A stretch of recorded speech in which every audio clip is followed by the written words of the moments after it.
Oke, welcome back lagi sama gue di YS Channel. Hari ini gue lagi mau jalan bawa si putih lagi. Gue lagi mau servis dan nggak kerasa juga ya, dari Oktober kalau gue nggak salah 2019. Sekarang itu sudah mau 70.000, 69.500, dan ya udahlah, udah waktunya servis ya. Yuk, mari diservis gitu kan. Tapi seperti biasa kalau gue lagi bikin video mengenai servis wuling, itu gue pasti selalu jelaskan keluhan dan kendala apa yang gue dapet ya. Nah, kendala yang gue rasakan untuk di servis 70.000 ini, itu setir gue kembali gluduk-gluduk. Ya nggak setir sih, pokoknya kaki-kaki kembali gluduk-gluduk. Nah, terus untuk setir itu kalau masalah ngebuang, gue nggak peduli sebenarnya. Kalau ngebuang itu masih bisa dikontrol. Paling resikonya ya kalau ngebuang ban lo cepet aus. Tapi yang ini, selain dia bunyi gluduk-gluduk yang kayak tadi gue udah bilang, itu dia setir itu lari coy. Sebenarnya dari 50.000 terus 60.000 itu ada gejala gitu loh.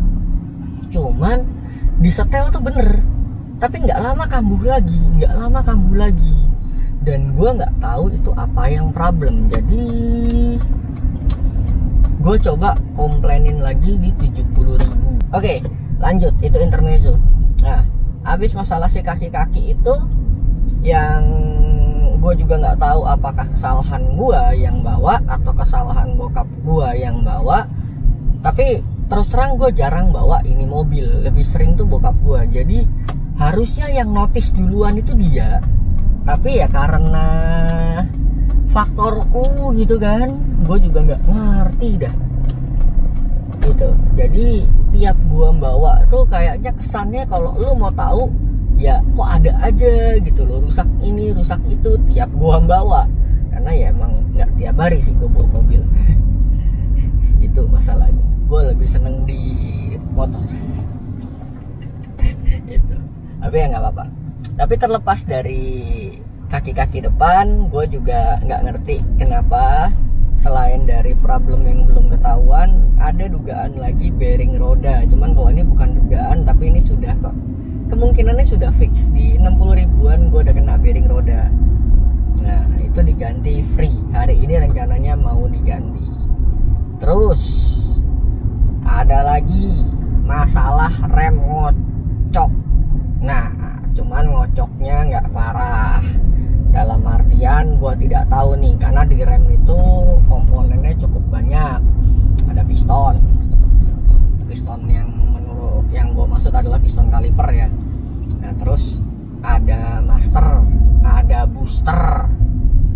Nah, itu yang mana itu kan yang problem. Karena yang gue rasakan sendiri itu, kalau pas macet gitu kan, atau pas habis jalan jauh, nah ini rem ini kayak disuruh milih coy. Lu mau ngerem apa lu mau ngopling? Ya bingung kan lu. Ini omongan sebenarnya gue copy dari Motomobi, di mana pada saat kalau di BMW-nya dia itu power steering yang jadi satu sama rem. Jadi mau setir enteng atau mau ngerem, kalau gua nggak salah begitu. Tapi kalau ini dia reservoirnya itu satu, cuman masternya dua, yaitu reservoir kopling sama rem itu digabung jadi satu. Kalau di Wuling Convero yang gua tahu dan yang gua pakai. Nah, apakah dari sealnya itu sudah kena atau olinya yang sudah jelek? Cuman kalau ngocok sih setahu gue bukan dari oli, itu pasti dari seal. Nah, kadang pendek kadang panjang sih sebenarnya gitu. Gue nggak ngerti ya, maksud gue tiba-tiba diinjek, nggak ngocok kayak mobil zaman dulu, di kadang hilang kadang isi sih nggak. Cuman pas lagi diinjek gitu, kadang tuh bisa dalam sendiri, kadang bisa pendek sendiri. Nah, itu yang gue nggak ngerti. Tuh, kalau nyampe ngocok kayak gitu sih, yang kayak mobil dulu kadang hilang kadang ada, kadang hilang kadang ada, itu biasanya itu dari seal yang gua tahu. Cuman ya gua nggak tahu ya, kita cek aja nanti. Atau ada kaitannya kalau pas mesin nyala teng gitu kan, AC. Nah, tiba-tiba jadi dalam. Nah, kalau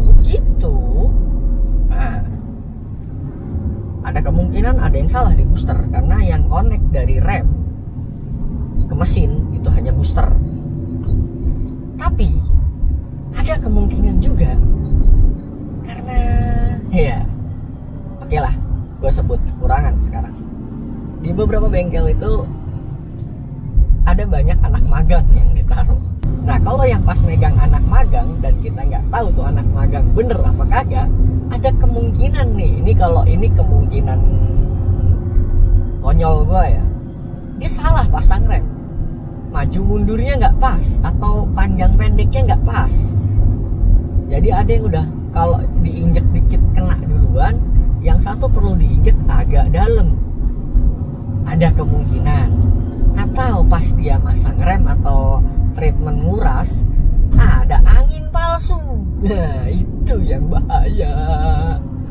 Oh iya, apa lah. Mumpung ketahuan nama gua, gejalanya belum parah gitu kan, kita bongkar aja di sana. Nih kan gua lagi on the way. Ntar kalau udah dekat kita kasih lihat gimana.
Hello, welcome back lagi sama gua. Ini sebenarnya sudah kelewat lama gitu kan, karena kemarin sibuk nyari orderan.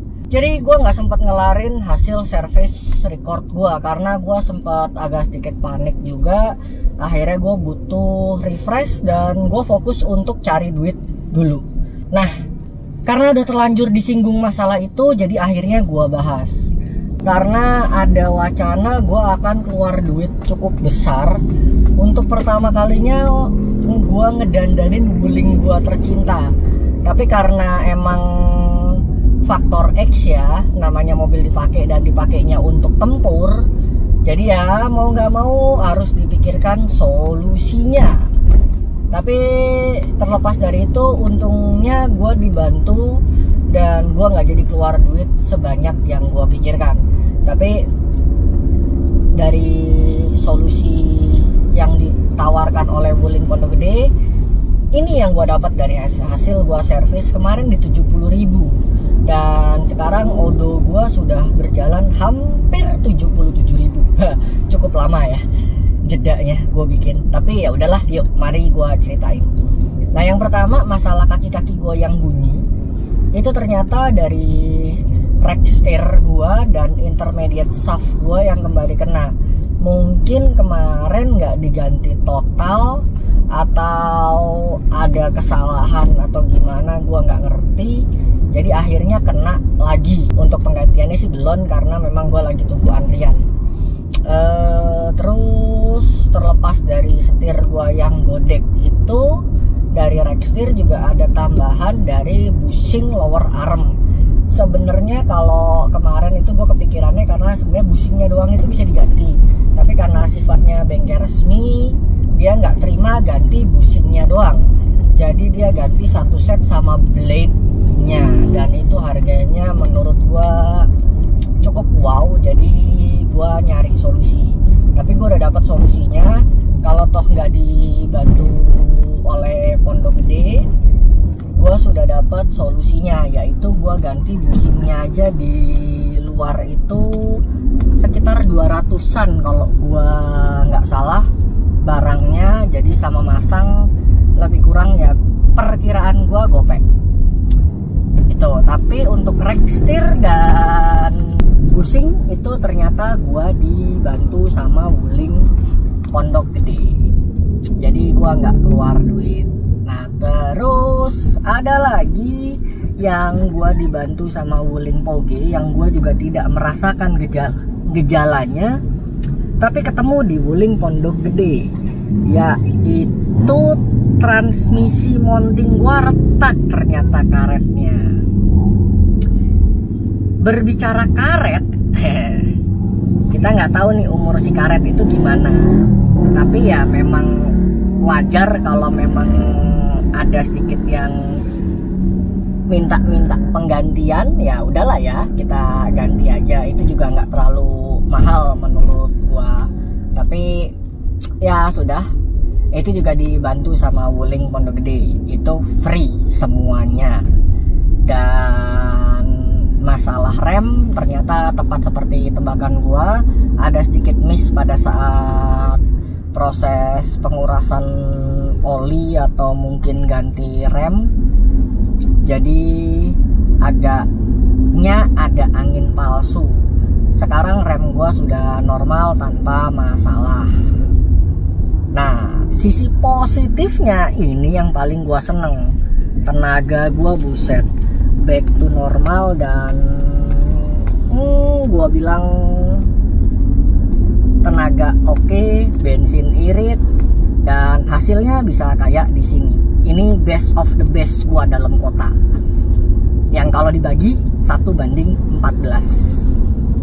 Tapi beda kaki, beda hasil, beda perawatan, juga beda hasil. Nah, buat yang pengen cukup perawatan rutin aja, dan ya lo akan dapat sensasi mobil rasa baru dan irit tentunya. So, sekian dari gua.